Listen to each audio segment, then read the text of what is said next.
Nous allons conclure cette journée avec la dernière présentation. C'est la présentation des équipes 3, en fait, qui font de l'urbanisme physico-spatial.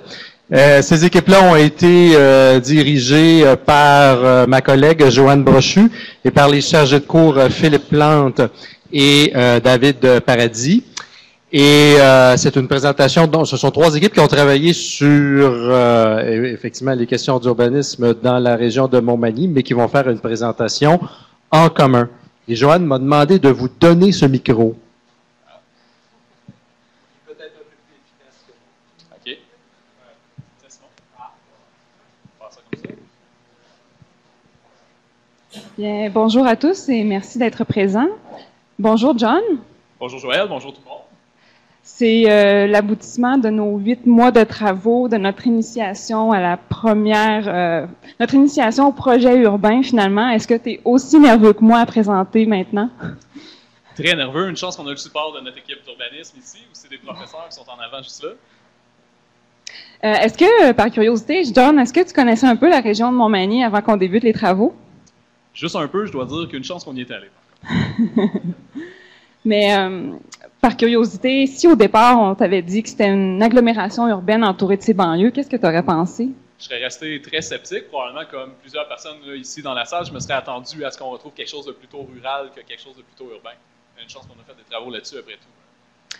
Oui, puis pour faire nos travaux, on a utilisé, nous, la lunette de l'urbanisme physico-spatial. Donc, qu'est-ce que l'urbanisme physico-spatial? L'urbanisme physico-spatial, en fait, c'est une méthode qui joint l'aménagement du territoire à l'architecture. C'est une méthode qui cherche à trouver où et comment intervenir dans une conceptualisation de projet. Donc, ça se base aussi sur 2 pôles, soit l'analyse morphologique urbanistique et la recherche sur le projet. Par analyse morphologique urbanistique, on veut regarder le territoire sous 3 dimensions, la morphologie, le profil socio-économique et les acteurs. Et ça, ben, c'est vu à travers 3 échelles, le voisinage, le local et le régional. Donc, la rencontre de l'existant et le souhaité nous amène à dégager un souhaitable urbanistique. Le deuxième pôle, c'est celui de la démarche par le projet. Donc, c'est une démarche qui est itérative, qui nous permet de revisiter les acquis de chacune des étapes précédentes, mais c'est aussi une démarche qui nous permet d'alterner entre 2 regards sur le regard analytique et le regard senti.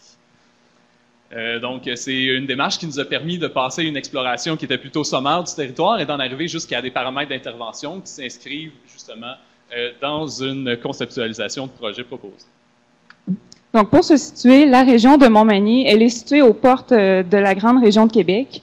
Elle comprend plusieurs établissements différenciés qui sont appelés à se transformer dans la foulée de l'influence de la grande région de Québec. Plus spécifiquement, la région de Montmagny, elle est située sur une plaine agricole étroite, enserrée entre le fleuve Saint-Laurent au nord et le pied des Appalaches qu'on voit représenté sur la carte par la bande verte. Et c'est un territoire qui est ponctué de coteaux et sillonné par 2 principales rivières, soit la rivière du Sud et le Bras Saint-Nicolas. Donc, de par ses caractéristiques et son emplacement géographique, c'est une région qui est porteuse de paysages contrastés. Donc, je vous rassure, si vous aviez les mêmes a priori que moi, effectivement, c'est normal. On y retrouve des plaines agricoles fertiles, donc un paysage qui est plutôt bucolique, qui est plutôt rural. On y retrouve aussi des villages côtiers maritimes qui permettent aussi là, qui amènent une certaine paisibilité à la région, ainsi que des beaux bâtiments d'époque qui parsèment le territoire. Mais c'est aussi surprenant de voir certains autres atouts, notamment des quartiers résidentiels florissants, de type de banlieue d'après-guerre, et aussi des industries qui rayonnent à l'international et des strips commerciales.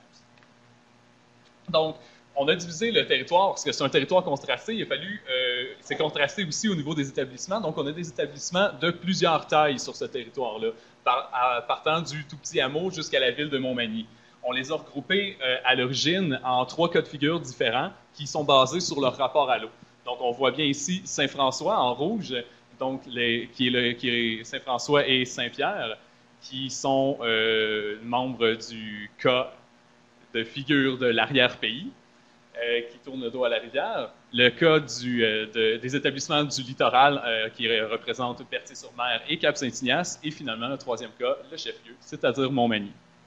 Donc, plus spécifiquement, le cas de figure de l'arrière-pays, donc comme mon collègue le disait, c'est un territoire plus en retrait de Montmagny qui comprend 2 villages, Saint-Pierre et Saint-François et leur hameau.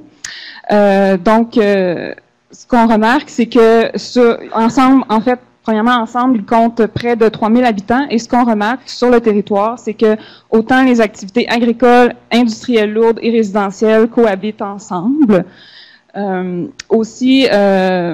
fait, ce qu'on remarque aussi, c'est que ils sont essentiels. Pour l'essentiel, ces établissements-là se dispersent sur les rangs, donc dans l'axe des coteaux, et qu'ils tournent le dos à la rivière du Sud.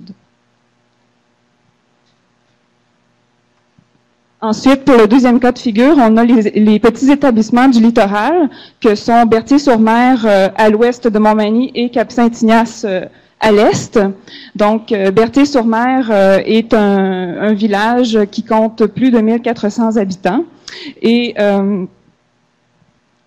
qui présente une relation bien particulière avec le fleuve, très intime avec le fleuve. Il l'utilise pour se développer, alors que de l'autre côté, Cap-Saint-Ignace, qui compte plus de 3000 habitants, est beaucoup plus diffus sur son territoire et en fait, lui, compte sur des activités économiques beaucoup plus diversifiées, notamment par l'agriculture et les industries, pour son développement.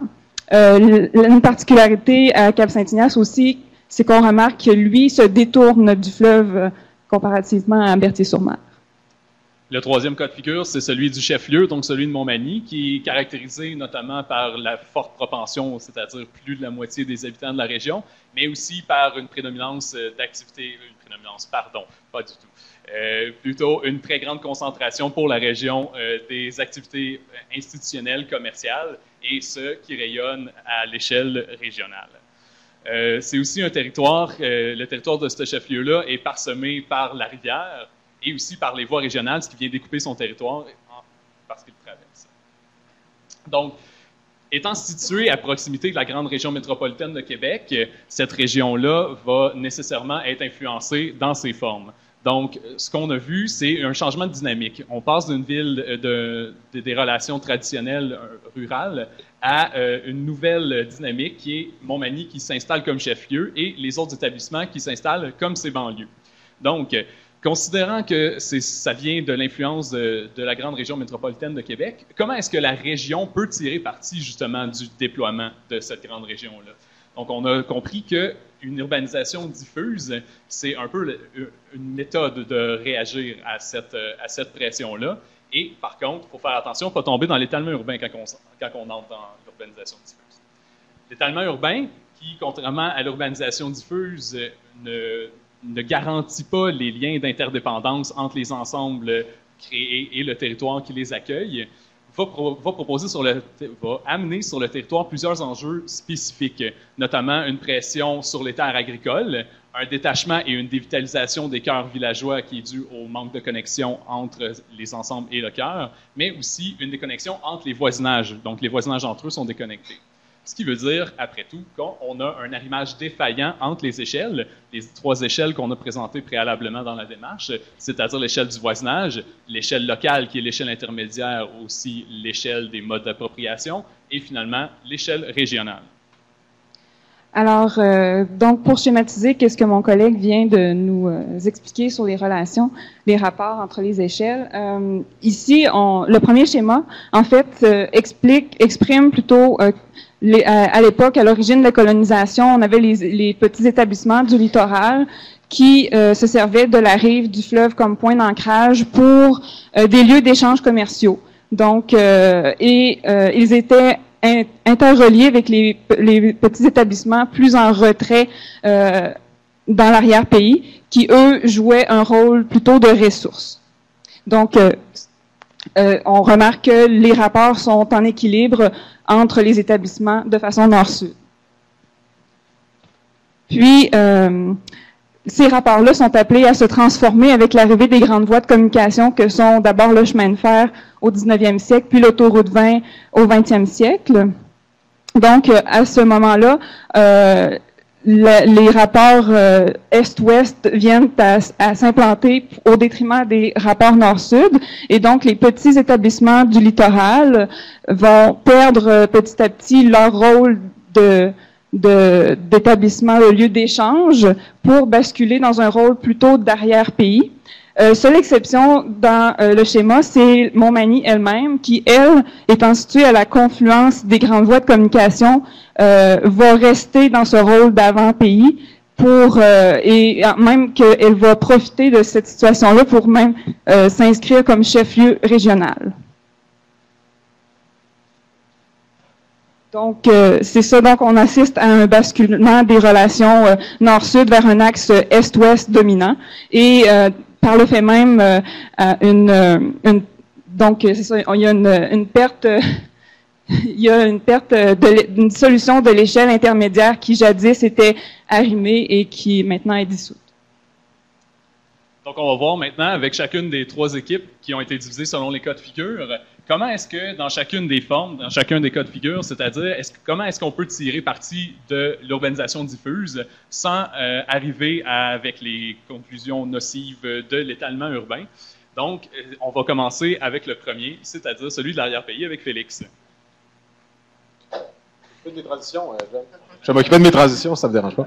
Donc, j'ai la chance de vous présenter le cas de figure de l'arrière-pays. Donc, l'arrière-pays qui, en fait, constitue l'arrière-pays de la région d'études et non de l'ensemble de la MRC, là, donc situé entre le Piémont appalachien et les grandes voies de communication. Le cas de figure de l'arrière-pays pose la question de penser une urbanisation hors des établissements, mais qui s'appuie tout de même sur les noyaux villageois que je vais présenter par la suite. Donc, cette question-là pose différents défis, soit entre autres la pression sur les terres agricoles, une urbanisation qui est tournée vers Montmagny, et des liens amoindris entre les établissements de l'arrière-pays, mais aussi avec les autres établissements du territoire. Le tout s'exprime, on se remarque, c'est une certaine urbanisation par lotissement épars sur le territoire. Pour l'expliquer, d'abord, l'arrière-pays est constitué de différents villages et hameaux. Si la mascotte de l'équipe de l'agriculture alternative était le lama, peut-être que le chameau le serait pour l'arrière-pays en raison des bosses, les coteaux sur lesquels se situent les différents villages, que ce soit Saint-François, entouré de Saint-François Station et Morigeau, Saint-Pierre avec Saint-Pierre Station, ainsi que la Normandie, située dans le territoire de la région de la ville de Montmagny. L'urbanisation dans l'arrière-pays se fait sur les rangs, soit l'épine dorsale de l'urbanisation du territoire. En fait, si on remarque en jaune sur le schéma, ça constitue les rangs est-ouest qui convergent à Montmagny. Or, ces voies-là sont urbanisées en quasi-totalité. De plus, on remarque qu'il y a une certaine urbanisation qui se fait par le biais de construction de nouvelles résidences hors des périmètres d'urbanisation des villages, que sont Saint-François et Saint-Pierre. Donc, on remarque une tendance à l'urbanisation prenant la forme de lotissements épars, donc de bâtiments individuels, sur les voies nord-sud, donc les voies reliant anciennement aux établissements du littoral, mais maintenant plutôt aux axes autoroutiers. Donc, les effets de ce mode d'urbanisation étalé pour l'arrière-pays en est une urbanisation qui renforce les liens, le corridor est-ouest, donc en stratifiant le territoire, en strates le long des rangs et des axes autoroutiers. On observe aussi une fracturation cette structuration-là est-ouest se fait au détriment des liens nord-sud, qui étaient anciennement l'articulation des établissements, ainsi qu'on observe une marginalisation des petits établissements. Enfin, il y a un certain affaiblissement de la capacité des cours d'eau à structurer l'espace et à ancrer cette articulation-là. Notamment, là, on remarque bien que Saint-François soit à proximité de la rivière du Sud, juste ici, sa proximité à la rivière, il n'y a aucun lien, aucun accès véritable. Donc, tout ça nous amène à proposer une réinterprétation des montées, soit ces voies nord-sud menant jusqu'au littoral depuis l'arrière-pays. Donc, ça, on est actuellement dans une logique où le lien nord-sud amoindri, soit occulté par une polarisation, une convergence de l'urbanisation tournée vers Montmagny. On propose de tourner vers des liens nord-sud stratégiques entre les établissements de l'arrière-pays et avec le littoral et Montmagny. Le tout en utilisant la rivière comme point d'ancrage à cette structuration. Le tout en conservant tout de même ces liens aux voies est-ouest. Donc, finalement, l'urbanisation diffuse dans l'arrière-pays va prendre la forme de lotissements qui se font à l'extérieur du cœur villageois. Maintenant, on va voir quel type d'interventions peuvent justement relier ces lotissements épars-là au cœur villageois, mais aussi le rôle que les rivières vont avoir dans ces intervention. Là. Merci, John. Donc, afin de retrouver ces liens stratégiques nord-sud, ça passe entre autres par la mise en réseau des établissements de l'arrière-pays. Le tout grâce aux trois grandes voies des trois montées nord-sud principales, là, à travers trois orientations, soit entre autres d'affirmer la personnalité singulière de l'arrière-pays, de favoriser le déploiement d'une synergie urbanistique entre les établissements de l'arrière-pays, de miser sur leur polyfonctionnalité. Le tout se détaille en quatre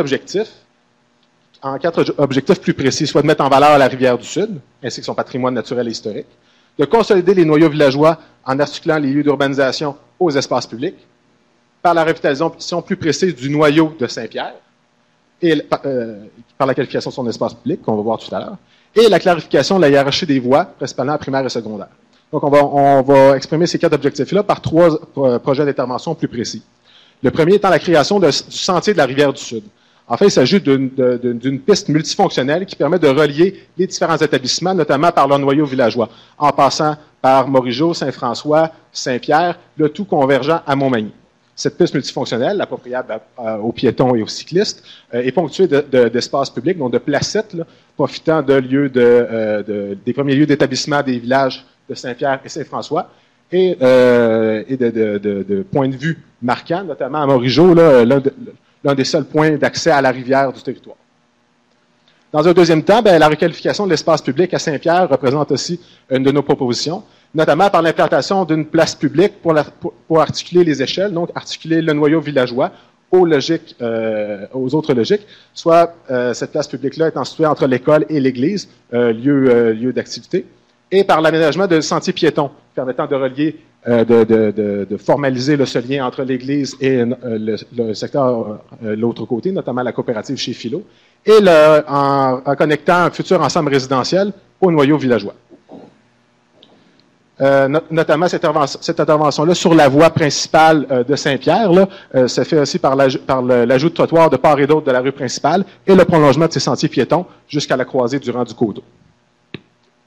Enfin, le dernier projet, plus particulièrement Saint-François, afin de consolider son urbanisation, puisque sa structure urbaine est assez cohérente face aux logiques dont fait face l'arrière-pays, notamment par la construction de différents types de résidences en grappes forestières, principalement entre l'ensemble résidentiel au sud et l'industrie Garant. Les grappes forestières appellent à des espaces verts, un certain verdissement rappelant l'aspect campagnard de l'arrière-pays, ainsi que la formalisation de voies privées au nord qui pourraient former l'ossature d'un futur ensemble résidentiel. Pour ce qui est du deuxième, soit le réaménagement de la voie secondaire pour la singulariser, ça consiste notamment à travailler sur la première avenue, soit le lien secondaire du quartier résidentiel au sud, par l'ajout d'une plate-bande avec arbres et l'agrandissement de trottoirs de part et d'autre, afin d'affirmer son rôle de liant entre cet ensemble résidentiel et le noyau villageois, ainsi que les logiques est-ouest. Donc, le cas de figure de l'arrière-pays permet de montrer le double rôle qu'a l'échelle intermédiaire, soit d'arrimer les ensembles d'un même établissement, ainsi que d'arrimer les établissements d'un ensemble plus vaste, dans ce cas-ci l'arrière-pays. Enfin, le tout peut passer par l'ancrage à la rivière, qui peut donner un rôle signifiant, lui donner une valeur qualitative afin d'ancrer cette échelle. Je passe maintenant la parole à Joël, afin de voir de quelle façon ça s'incarne dans les établissements du littoral. Merci, Félix. Donc, on va commencer par le cas de Berthier-sur-Mer. Donc, si l'augmentation de la demande résidentielle à Berthier-sur-Mer engendre plusieurs défis, notamment une pression pour l'urbanisation des terres agricoles, une privatisation du littoral, sa proximité de Montmagny et de la grande région de Québec structure beaucoup sa forme urbaine et le village tend à changer de village maritime à plutôt une banlieue dortoir. Donc, cette forme d'urbanisation diffuse prend des allures d'étalement urbain et reflète une dissolution de l'échelle intermédiaire. Alors, plus concrètement sur le territoire, ce qu'on peut observer, c'est une ségrégation des activités marquée par une prédominance du résidentiel, soit en jaune sur cette carte. On peut également observer une implantation de nouveaux ensembles monofonctionnels, soit résidentiels ou récréo-touristiques. D'une part, le nouveau développement résidentiel se fait tirailler entre le fleuve Saint-Laurent et l'autoroute 20. Ça prend la forme également d'un tissu lâche où s'implantent des maisons unifamiliales sur de grandes parcelles. Le récréo-touristique se situe plutôt au nord de la rue de la Marina, où on peut observer la marina de Berthier-sur-Mer et également le parc fluvial. Donc, si à première vue, ce type d'urbanisation peut sembler très approprié pour Berthier-sur-Mer, si la tendance se maintient, on observera plutôt un éclatement de la forme urbaine. Tout ça est relié en fait à un manque de vision d'ensemble, également combiné à une mauvaise lisibilité de l'espace et un problème de hiérarchisation des voies. Par exemple, sur la photo de gauche, on peut remarquer une voie qui ressemble plutôt à un rang de campagne. Pourtant, c'est la rue de la Marina qui vient relier le cœur villageois de Berthier au développement récréo-touristique à rayonnement régional. C'est le même problème de lisibilité des lieux qui se fait sur la rue principale, en fait, qui constitue le noyau du cœur villageois.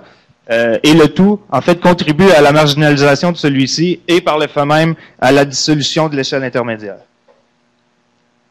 Donc, si l'urbanisation diffuse à Berthier-sur-Mer prend une forme d'étalement urbain en ce que tous les ensembles du littoral et le cœur villageois ne sont plus significativement interreliés, nous, ce qu'on propose, c'est de tirer parti des berges pour redonner une cohérence à Berthier-sur-Mer. Donc, la question, c'est de déterminer comment on va continuer d'urbaniser à Berthier-sur-Mer tout en réaffirmant l'échelle intermédiaire.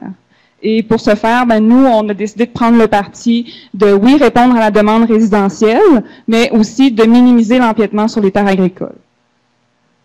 Donc, plus précisément, on a réalisé un exercice de réflexion qui nous a permis de proposer une série d'interventions à l'intérieur d'un concept qui vise à répondre à 4 objectifs principaux, soit de consolider la trame urbaine existante, de concentrer les interventions afin de minimiser l'empiètement sur les terres agricoles, également l'implantation d'une ossature verte pour favoriser une cohésion d'ensemble et finalement réaffirmer la lisibilité de l'espace et la hiérarchisation des voies. Donc, parmi cette série d'interventions, il y en a une première qui consiste à répondre à la demande résidentielle que vit Berthier-sur-Mer par l'implantation d'un ensemble de nouveaux quartiers résidentiels qui sont concentrés autour du cœur villageois pour compléter la trame urbaine actuelle et également pour ce faire on utilise une densification appropriée pour Berthier-sur-Mer en utilisant un type bâti diversifié et le tout permet également de s'incruster à l'intérieur d'une végétation déjà existante pour créer des espaces verts à l'intérieur, de ces quartiers. Une deuxième intervention vise plutôt à implanter une ossature verte. Cette ossature verte-là a pour but de relier les différents ensembles résidentiels au développement récréo-touristique, également à la plage qui est située complètement à l'est, aux infrastructures déjà existantes comme le parc municipal, ainsi que le noyau villageois de Berthier-sur-Mer. Cette ossature verte-là prend forme d'un réseau de sentiers appropriables autant par les cyclistes que les piétons, qui vient circonscrire à la fois les nouveaux développements, comme vous pouvez voir ici, pour mettre en valeur les terres agricoles, pour essayer de minimiser l'empiètement et continuer la vocation agricole de ces terres-là. Et une dernière intervention vise à réaménager les intersections de voies importantes pour augmenter la lisibilité de l'espace et réaffirmer la hiérarchisation des voies. Par exemple, ici on a un croquis de la route 132 et de la voie et de la rue du Couvent. Donc une série d'interventions comme des marqueurs visuels, comme des oriflammes ou des aménagements paysagers permettraient de recréer un mouvement vers l'intérieur, vers la rue principale, et tout en conservant les infrastructures existantes. Donc, ce qu'on propose, en fait, c'est des interventions qui prennent ancrage sur les rives et qui sont élaborées pour arrimer les ensembles entre eux et au cœur villageois. Et ça, ça contribue à redéfinir l'échelle intermédiaire et aussi à redonner une cohérence à l'établissement. Maintenant qu'on a vu Berthier-sur-Mer, on va aller voir du côté de Cap-Saint-Ignace comment ça se passe.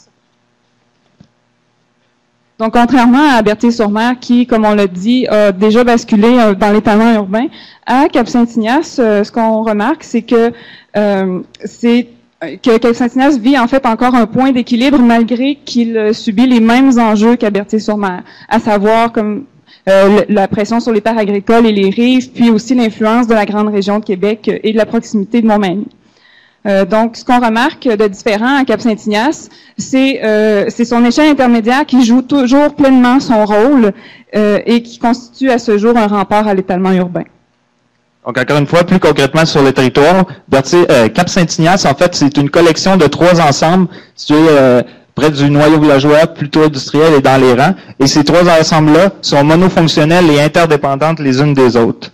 Ce qui est également important de noter, c'est que son type d'urbanisation diffuse s'inscrit pas à l'intérieur d'un modèle fixe. Donc, sur les rangs, on peut voir l'implantation de maisons sur le dessus déjà existant, ou sinon on voit le développement de nouveaux ensembles qui s'inscrit dans la continuité des développements adjacents. Également, ce qui est important de noter, c'est que tous ces ensembles-là sont rattachés ensemble par des voies qui sont appropriées à type d'espace public et qui convergent tous vers le cœur villageois dynamique de Cap-Saint-Ignace. Le tout permet de créer une cohésion d'ensemble et en fait, malgré que Cap-Saint-Ignace s'est détourné du fleuve Saint-Laurent, Cap-Saint-Ignace en a profité pour tirer parti de ses ressources telles que le bois et l'agriculture pour bien les ancrer sur son territoire et ainsi contribuer à son identité propre pour ainsi créer une cohésion sociale et en tirer parti pour arrimer son échelle intermédiaire et par le fait même agir de rempart à l'étalement urbain.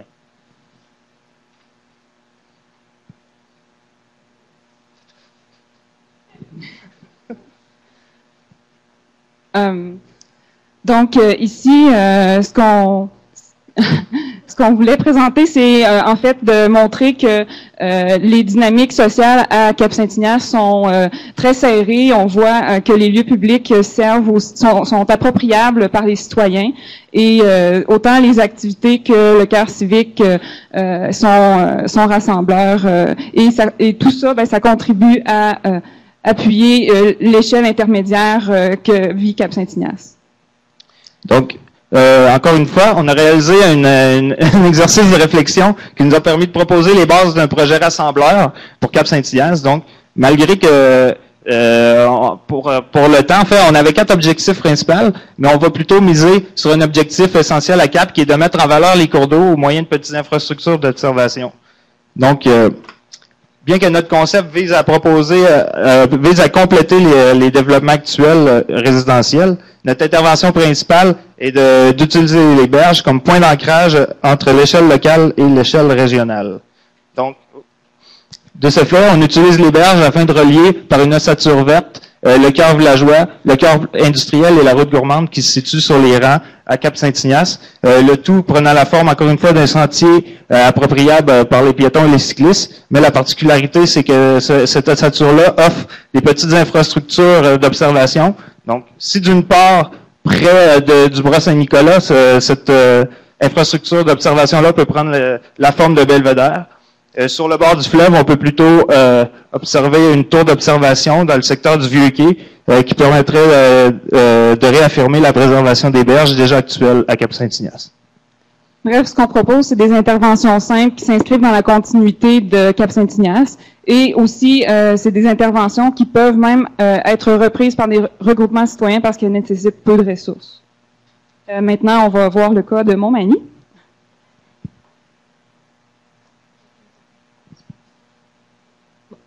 On va parler de Montmagny, en effet. Donc Montmagny, comme on vous le disait, est situé à la confluence des rivières qui se jettent dans le fleuve à cet endroit-là. On l'a dit, Montmagny joue très bien son rôle régional en tant que chef-lieu. C'est une ville entourée de ces banlieues qu'on vient de vous présenter. En revanche, si on regarde plus près, au niveau local, Montmagny, c'est un établissement qui est désarticulé. En effet, c'est des morceaux distincts qui sont séparés les uns des autres, déconnectés, ce qui découle d'un arrimage qui est déficient entre les échelles qu'on vous a citées précédemment, donc de voisinage local ou régional. Donc ce qui se passe à Montmagny, c'est qu'on fait face à la dissolution de l'échelle intermédiaire, celle de la ville, qui permettrait de connecter le local. Donc tout ça, ça vient d'une association qui a mal tourné en fait. Au départ, Montmagny, c'était des ensembles qui étaient certes déjà distincts, mais qui étaient connectés entre eux par les anciens chemins et par la rivière, tout ça formant son ossature. Cependant, au XIXe siècle et au XXe siècle, avec l'arrivée de l'industrialisation et aussi des grandes voies de communication qui en découlent, on a assisté à une dislocation du tout qui faisait Montmagny, qui a été donc fracturée par les voies de transit, et donc on a assisté à la perte d'arrimage entre les échelles, tout ça amenant au début de la suburbanisation. Donc comment ça se marque sur le territoire, tout ça? Ça se marque par la naissance d'interstices qui sont des ruptures entre les parties de l'ensemble. Donc tout d'abord, ça peut être représenté par des voies, comme ici le boulevard Taché, qui forment des limites. Ça peut aussi être représenté par des lieux publics qui ne jouent pas leur rôle structurant à l'échelle de l'établissement. Ici, on a les bureaux du C3S de Montmagny qui sont tout seuls au milieu d'une grande parcelle. Ou encore, ça peut se traduire par un manque de lisibilité de l'espace, donc on ne comprend pas trop où on s'en va et ni où est-ce qu'on est. Donc tout ça, à Montmagny, c'est donc l'atomisation de la structure urbaine. On a des ensembles qui ont des relations qui sont uniquement tournées vers les voies de communication ou les centralités. Donc nous, on a pris le parti de passer de l'interstice à l'interface. Donc on veut supprimer les interstices pour faire des interfaces et ainsi retrouver le dialogue entre les échelles nécessaires à une forme urbaine qui serait beaucoup plus cohérente. Bref, pour récapituler, comme l'urbanisation diffuse à Montmagny présentement s'exprime dans une déconnexion entre les ensembles, on va voir maintenant comment est-ce qu'on peut reconnecter ensemble les ensembles d'un même établissement. Donc tout ça, c'est passé par la mise en place de 3 objectifs différents. Le premier va être d'affirmer la hiérarchisation des voies afin d'en améliorer la lisibilité, d'améliorer la qualité des abords des cours d'eau afin de leur donner un rôle d'interface, et pour finir, il va s'agir de consolider le tissu urbain autour des lieux structurants. Donc le premier projet passe par la mise en place d'une ossature verte qui, elle, est constituée d'un réseau cyclable et piéton à l'échelle de la ville, comme par exemple sur la 132, à l'intérieur des rues et des voies secondaires dans la ville, et le tout reliant les différents parcs qu'on peut trouver à Montmagny. Et le tout sera ponctué de marqueurs visuels forts. Donc par exemple, ponctué de places d'arrêt, comme ici un petit parc sur le bord de la rivière. Pour l'instant, à cet endroit-là, on a simplement une bande de gazon. On propose d'implanter un aménagement paysager et des bancs afin de jouir de la rivière. Puis aussi, on propose d'implanter des marqueurs visuels afin de contribuer à la lisibilité de l'espace, comme par exemple, ici, l'implantation d'une fresque qui indique que elle représente l'église Saint-Thomas qui se retrouve de l'autre côté de ce bâtiment au mur aveugle. Donc c'est comme pour indiquer qu'il y a quelque chose d'autre à voir après ce bâtiment.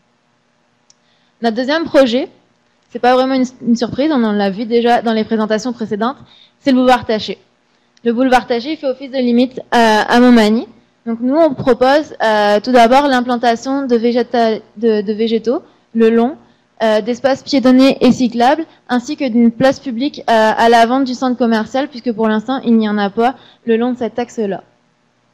Donc, comment on fait pour implanter ces différentes choses le long du boulevard? C'est pas si compliqué que ça, puisque comme on l'a vu, le boulevard est très large.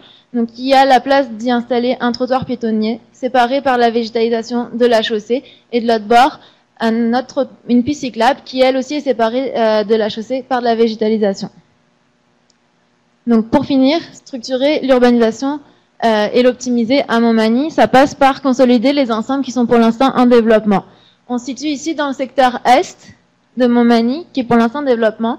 Nous, on propose de continuer les rues existantes, puis de consolider cette urbanisation autour des bureaux du C3S qu'on a vu tout à l'heure, afin de lui donner son rôle structurant qu'il devrait avoir. De plus, ce développement résidentiel-là sera parsemé de sentiers piétons et de liens secondaires menant à la route 132 afin de créer un tout cohérent. C'est moi là? Ok. C'est moi, apparemment. Donc, les interventions proposées à Montmagny prennent appui sur les lieux publics, comme on l'a vu, pour raccrocher les éléments structurants qui existent sur les rives. De plus, la conversion des interstices en interfaces, notamment sur le bord de la rivière, comme on l'a vu avec la placette, et la reconversion des grandes voies, sont des solutions qu'on vous propose pour rétablir cette échelle intermédiaire. Donc, en conclusion, ce qu'on a vu, c'est 3 cas de figure qui, de prime abord, étaient distingués par leurs rapports respectifs au cours d'eau. On s'est rendu compte qu'il y avait autre chose qui les distinguait, c'est-à-dire leur manière de réagir à l'urbanisation diffuse. Donc, maintenant qu'on a fait tout cet exercice-là, qu'est-ce que ça a amené comme conclusion? On s'est rendu compte, premièrement, que c'était possible de poser les bases d'un projet qui permettait de tirer profit de l'urbanisation diffuse, et ce, sans tomber dans l'étalement urbain, tout en donnant un rôle structurant au cours d'eau, un rôle de point d'ancrage, en fait. Aussi, on s'est rendu compte chose très intéressante, que l'échelle intermédiaire, l'échelle de l'appropriation, c'était aussi une caractéristique très importante qui permettait de distinguer entre l'étalement urbain et l'urbanisation diffuse. Au final, on tient aussi à préciser que cet exercice-là nous a permis de faire des concepts de projets.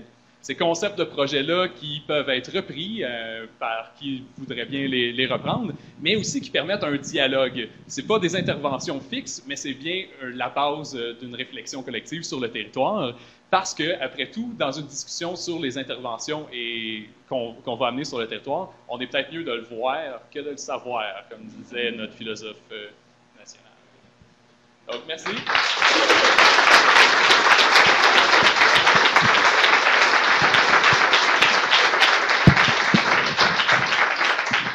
Alors, merci pour cette présentation touffue. Joanne m'a signalé qu'elle voulait commencer en donnant la parole aux gens de l'extérieur. Joanne. Oui, ça foisonne. Jean a encore une très longue question, mais Jean va comprendre que on va passer outre, on y reviendra peut-être, mais j'ai ici Talaki Komla qui dit: la réaffirmation de la hiérarchisation des voies ne risque-t-elle pas, au contraire, de favoriser l'étalement urbain?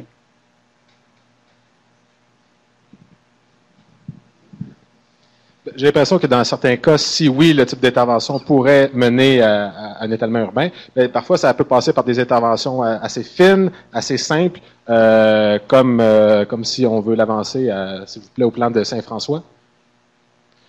Que ce soit sur une rue existante comme ci, il ne s'agit pas de recréer un réseau de voies entier, mais par des interventions assez simples sur cette voie déjà existante-là. On ne crée pas un étalement, on vient consolider les ensembles existants. C'est l'objectif qui est recherché, par des interventions aussi fines qu'une bande d'arbres au centre de la voie, par exemple. Si je peux compléter, dans des cas comme Montmagny, donc, ce qu'on voit avec la hiérarchisation des voies, c'est qu'au contraire, justement, elle va permettre de reconnecter les ensembles et aussi d'assurer une meilleure lisibilité de l'espace, donc de contrôler l'étalement urbain dans un certain sens. Merci. Alors, une question ici. OK, alors moi, je voulais savoir, bon, vous avez fait un super travail. La chose que je me demandais, c'est compte tenu, en fait, vous avez proposé énormément d'interventions qui, selon moi, sont toutes justifiables et justifiées. Cependant, compte tenu des contraintes, par exemple budgétaires, de temps, la réglementation, les documents de planification en vigueur et leur modification qui a commencé, qui n'est pas terminée, comment vous allez, ou en fait comment, au niveau de la ville et de la MRC, on pourrait dealer avec tout ça pour faire tout ce que vous avez fait?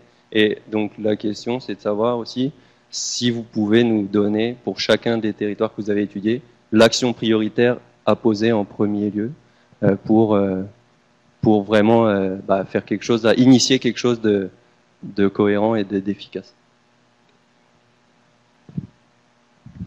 Je commencerai par rappeler que, comme je le disais tout à l'heure, en fait, c'est des concepts de projets qui servent à alimenter une discussion sur le territoire, sur les interventions. Donc, des interventions qu'on a vues qui venaient, par exemple, du schéma d'aménagement ou sinon même de la revue de la littérature. C'est une formalisation, là, si on peut dire, de ces interventions-là qui vont permettre justement le dialogue par la suite par les acteurs.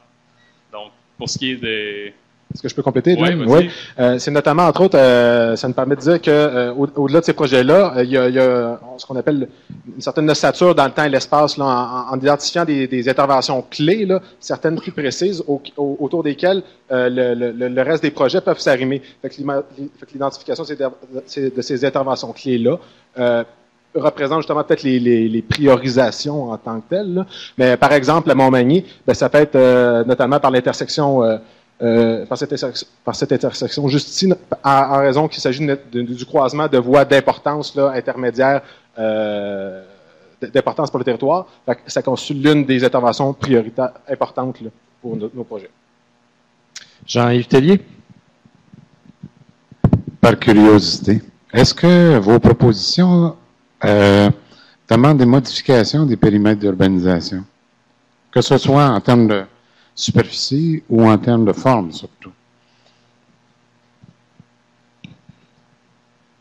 La réponse pourrait être courte. En fait, dans chacun de nos 3 cas de figure, chacune de nos interventions sont à l'intérieur même du périmètre d'urbanisation, ou voire même À Berthier-sur-Mer, par exemple, il y a déjà des demandes d'exclusion qui ont été acceptées. Donc, le tout se fait à l'intérieur. En fait, le tout se fait à l'intérieur du périmètre d'urbanisation dans les 3 cas de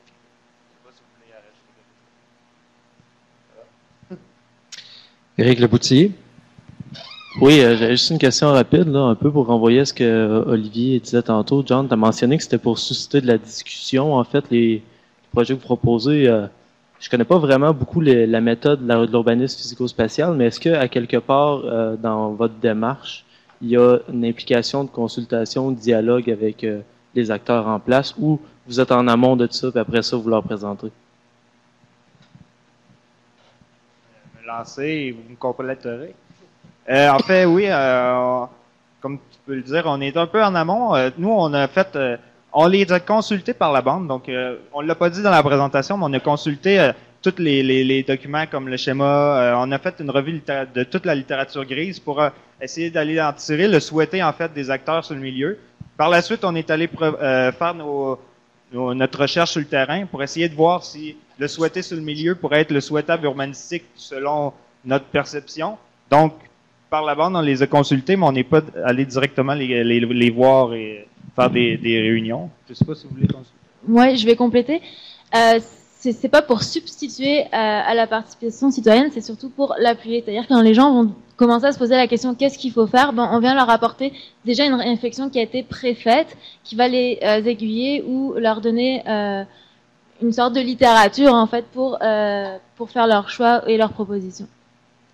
Effectivement, puis si je peux terminer, on a consulté aussi Monsieur Guimond, qui est inspecteur en urbanisme à la municipalité Cap-Saint-Ignace.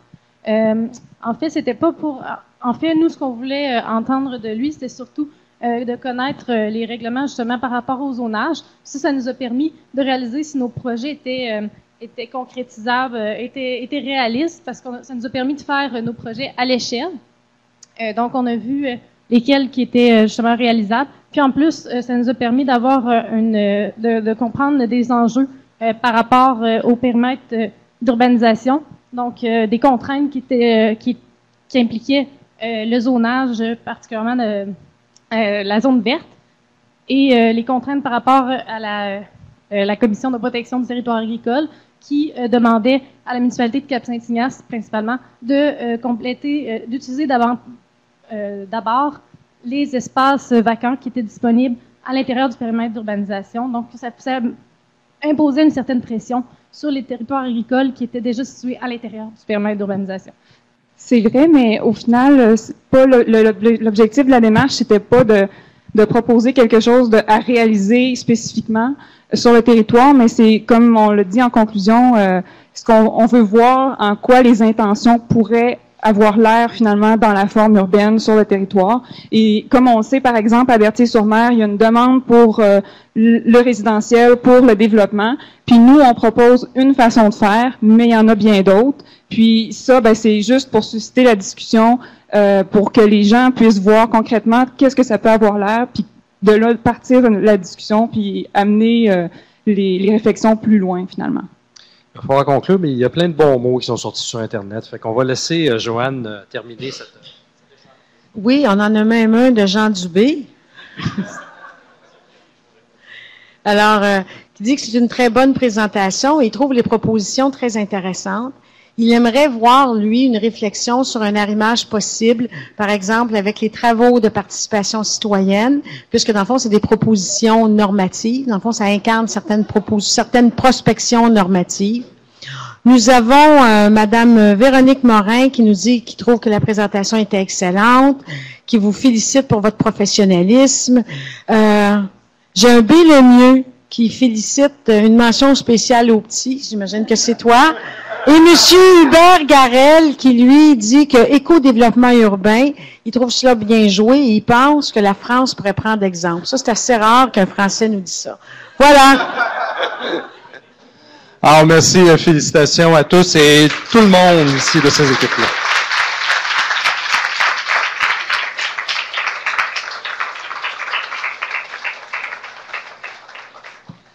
Alors, ça conclut les présentations, mais ça ne conclut pas encore tout à fait la journée, puisque on va Je vous dis tout de suite, là, il y a un cocktail qui s'en vient, puis il n'y a pas juste un cocktail, il y a même un petit buffet avec ça. Alors, imaginez à quel point vous êtes gâtés. C'est juste marqué cocktail, et non, il y a même un buffet.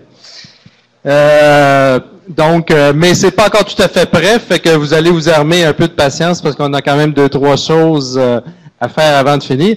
Et je vais commencer par donner le micro à notre doyen, Alain Rochon, qui va nous livrer ses impressions à chaud sur les présentations d'aujourd'hui. Alain. Merci, Claude. J'ai la dernière présentation, plus ça allait, plus je me demandais, non, d'habitude les équipes sont juste 4-5, puis j'ai dit, ils ont travaillé plus fort que les autres, mais là j'ai compris à la fin. Écoutez, je sais pas trop par où commencer.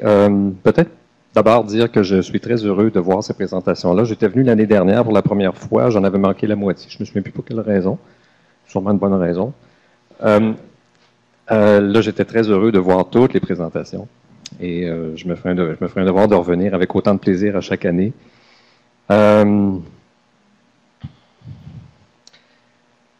D'abord, la qualité des présentations. Ce qui m'a frappé beaucoup, c'est la qualité des présentations. Vous êtes de très bons vulgarisateurs. S'il y en a parmi vous qui pensaient faire de l'enseignement, ben déjà, je pense que vous êtes bien partis. Vous êtes des passionnés aussi. Ça, je pense que c'est très important. Quoi d'autre? Ce qui m'a frappé aussi, c'est la très, très grande diversité des domaines d'investigation, des connaissances que ça prend pour œuvrer dans ce métier. La très grande diversité aussi des méthodes, ça m'a un petit peu fait rigoler. Des méthodes d'analyse ou des méthodes d'investigation quand on pense aux méthodes de Jean Dubéhen. Bonjour Jean. Des formules très complexes d'analyse statistique, aller jusqu'à l'utilisation d'assiettes de carton de Geneviève Cloutier. Alors, toute cette panoplie de méthodes qui sont toutes valables les unes comme les autres et qui se complètent, bien sûr, selon ce qu'on cherche à investiguer. Tous les projets m'ont fasciné, d'une part, puis en même temps, je reste un peu sur ma faim parce que j'aurais aimé en savoir plus. Ça soulève beaucoup de questions, j'en avais posé 2-3. Et j'aurais peut-être aimé voir aussi, peut-être dans une étape ultérieure, voir des équipes se mettre ensemble pour compléter un peu le portrait, parce que je pense qu'il y avait un effet de complémentarité entre certains projets qui auraient pu répondre à la question de d'autres projets. Enfin bref. Je pense que ça complète un peu mes impressions à chaud, comme tu dis, Claude. Alors, je vous félicite tous, et vous êtes pour la plupart à l'aube de votre diplomation de 2e cycle, et je suis sûr que vous allez avoir beaucoup de succès dans votre métier. Et je tiens encore à souligner l'importance de ce programme, la pertinence qu'il a, autant à l'université que dans le milieu. L'université a besoin de rayonner sur le plan de la collectivité, et je pense que c'est probablement un des plus grands fleurons qu'elle a actuellement, étant donné l'implication ou l'importance que ça a dans le développement de l'être humain en termes dans la société, je dirais, sur tous les aspects. Alors, merci beaucoup, puis félicitations encore.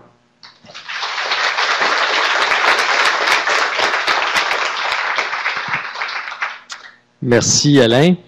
Ta recommandation de faire que les équipes travaillent ensemble n'est pas tombée dans l'oreille d'une sourde, parce que Joanne revient souvent sur le sujet. Alors, on faudra réfléchir à cette idée pour la prochaine édition. Alors, arrive le moment un des moments de la journée que j'aime particulièrement, parce que c'est la remise du prix du mérite étudiant de l'Ordre des urbanistes du Québec. Alors, c'est quoi cette affaire-là? Ben, c'est la plus haute distinction qu'on remet à chaque année à un étudiant. Et là, je vais vous lire très précisément, comme ça je ne me tromperai pas. Alors, par ces prix du mérite étudiant, l'Ordre des urbanistes du Québec vise à encourager l'excellence parmi les élèves des programmes d'urbanisme accrédités, ce qui est notre cas. Chaque université choisit un lauréat ou une lauréate parmi les finissants de l'année dans chacun de ses programmes et soumet évidemment sa proposition à l'ordre qui remet aux étudiants désignés lors de son congrès annuel ou de son assemblée annuelle le prix en question. Et en fait, dans la sélection de cet étudiant-là, on tient compte de la note cumulative en fin de programme, la qualité des projets professionnels. Certains font un essai-projet, un essai laboratoire ou encore un mémoire plus traditionnel. Et en fait, la contribution générale à l'ensemble du programme de maîtrise à tous les niveaux de participation. Semble-t-il qu'il faut que je me décolle. Ah, bien sûr, parfait. Alors, ça va? Oui, il faut que tu dises.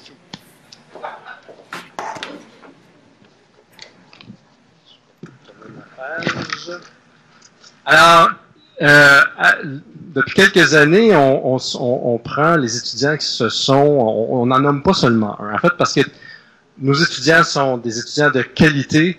Il y en a qui se démarquent un peu plus que d'autres, bien sûr, mais depuis quelques années, j'ai remarqué notamment en analysant les dossiers qu'on a de plus en plus d'étudiants qui ont des dossiers académiques particulièrement forts, ce qui complique notre choix, mais qui nous permet quand même de mettre en lumière les réalisations. Alors là, cette année, il y en a vraiment beaucoup, donc on a dû se concentrer sur les 5 dossiers les plus éclatants, pour reprendre un terme d'une de mes équipes. Et je vais les nommer, mais juste nommer les gens, c'est un peu plat. On peut faire mieux. Alors, j'ai demandé au directeur, soit de mémoire, ou soit de ses laboratoires, ou de ses projets, le cas échéant, un petit mot pour décrire les personnes en question. C'est court, mais c'est quand même aimable comme présentation. Alors, quand je vais vous nommer, étudiants ou étudiantes, je vous prierai quand même de vous lever pour qu'on sache qui vous êtes. Alors, je nomme les gens. Il y a 5 personnes qui se sont particulièrement distinguées. Alors, je les nomme par ordre alphabétique. Alors, la première personne, Catherine Craig Saint-Louis.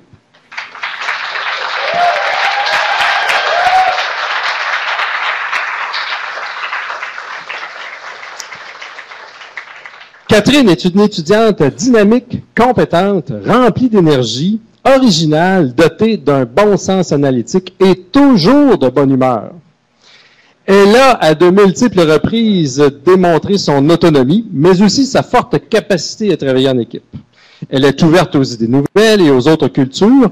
En plus de maîtriser l'anglais parfaitement, elle parle le mandarin, ce que je fais d'ailleurs moi-même très régulièrement.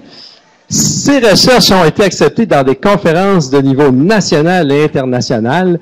Respectée par ses pairs, elle est déjà une chef de file dans le domaine de l'urbanisme et du transport. En un mot, une superstar, Owen Waygood.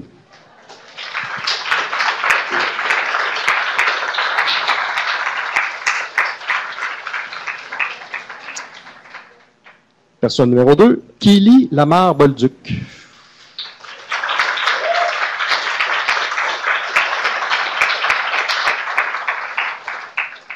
Kelly est une étudiante compétente, vaillante, motivée, terre à terre et toujours de bonne humeur. Une autre qui est toujours de bonne humeur, c'est extraordinaire. Elle a fait d'excellents travaux individuels, mais elle est aussi bien appréciée par ses coéquipiers de travail. En plus d'être une excellente étudiante en ATDR, elle fait aussi une maîtrise en géographie avec mémoire. Avec ça, un doctorat, puis non, c'est juste déjà 2, c'est déjà pas mal. De plus, elle trouve le temps d'être impliquée dans son conseil de quartier et dans d'autres organismes communautaires. C'est évident qu'elle est bien organisée. Elle est particulièrement ouverte aux nouveaux concepts, idées et autres cultures. Parlant 5 langues, décidément, elle a étudié dans plusieurs pays. Kelly est une personne qui va tranquillement, d'une façon très compétente, changer son environnement. Owen Waygood.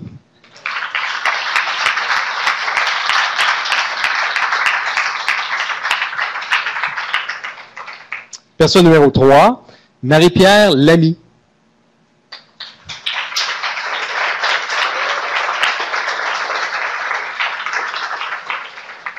Il s'agit d'une étudiante de très haut niveau. Son attitude est irréprochable, se caractérise par un grand désir d'apprendre, une rigueur hors du commun et l'amour du travail bien fait.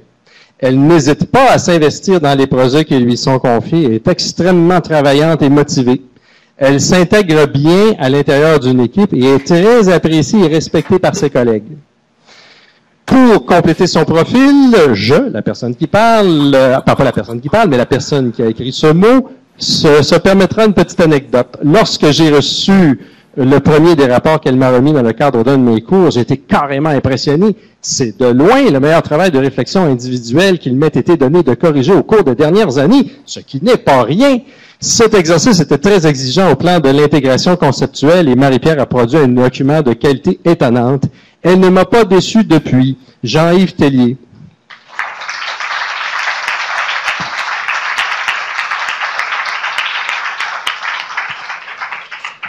Candidat numéro 4, Antoine Maranda.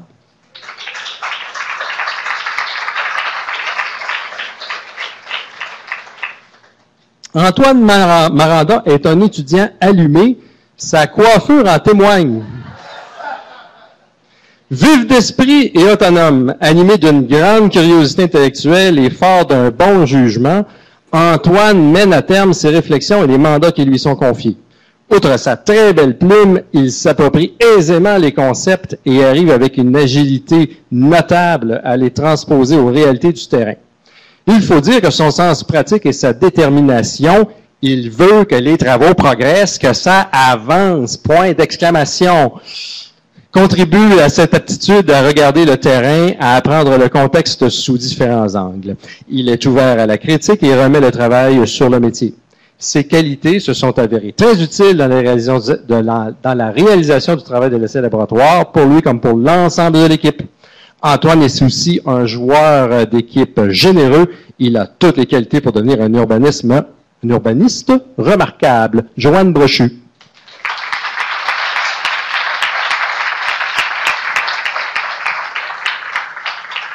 Et pour le prochain, je vais falloir que je me déplace. Vous allez comprendre pourquoi. Olivier Ring.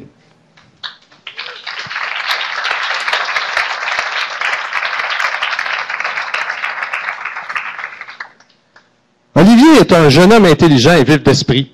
Il a un potentiel énorme qui lui ouvrira certainement les portes vers les hauts postes de décision. Il est doté d'une excellente connaissance générale et peut facilement vous entretenir sur plusieurs sujets. Son talent, son ouverture d'esprit et sa vivacité feront en sorte que son avenir est assuré. En plus de ses qualités académiques, Olivier est également doté d'un excellent sens de la répartie et de l'humour, incluant, et c'est pourquoi je suis ici, ses imitations d'accent belge. Vas-y! Alors, je vais vous expliquer le pourquoi du pourquoi. Et Jean, si tu nous entends, c'est de ta faute. Alors, en fait, dans notre essai lab, on s'est assez bien marré tous les 5. Tous les 5, c'est ça, avec comme ça. En fait, on parlait à plusieurs reprises pour le Perspecto, on a eu besoin de droits d'auteur pour les images. Et on a fait référence à plusieurs reprises aussi au fameux film du Dîner de cons. Et donc, par mail et en direct, on a eu l'occasion de rappeler le fameux personnage principal, le fameux con du film, qui appelle en Belgique pour obtenir les droits d'un film, mais qui en fait oublie la femme. En tout cas, si vous avez vu le film, vous comprendrez de quoi je parle. Mais donc, c'est pour ça que j'imagine que c'est Jean qui a écrit. Et donc voilà, et je ne sais pas imiter l'accent belge. Quel dommage! Mais...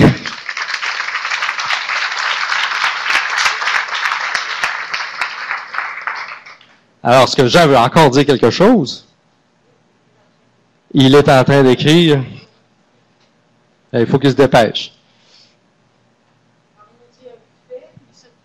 Bon, d'abord, il faut que je vous dise que Jean ne tarit pas. D'abord, il dit un buffet. Mais où est donc passée l'austérité?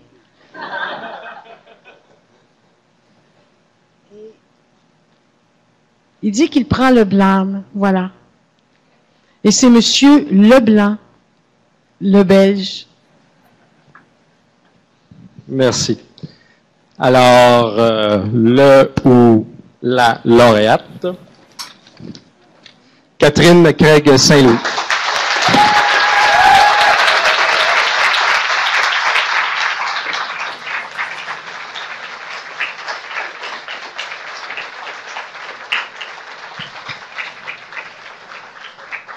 Félicitations. Il est de la tradition de donner quand même le micro quelques instants pour que tu puisses prononcer quelques mots. À voir si je me serais pas fait greffer des gencives cette semaine. Si, c'est vraiment touchant. Le petit mot était vraiment gentil. Puis je félicite tous les gens qui ont été nominés aussi, mais tout le monde qui se donne tous les jours dans ses cours et son essai-lab notamment. Là, mais bravo d'ailleurs tout le monde, c'était des super présentations. J'imagine qu'on dit ça chaque année, mais j'étais là l'année dernière, puis cette année c'était encore meilleur.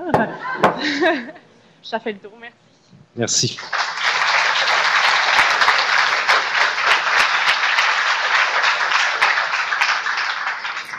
Alors, je vais conclure cela avec les remerciements habituels, mais néanmoins fort importants.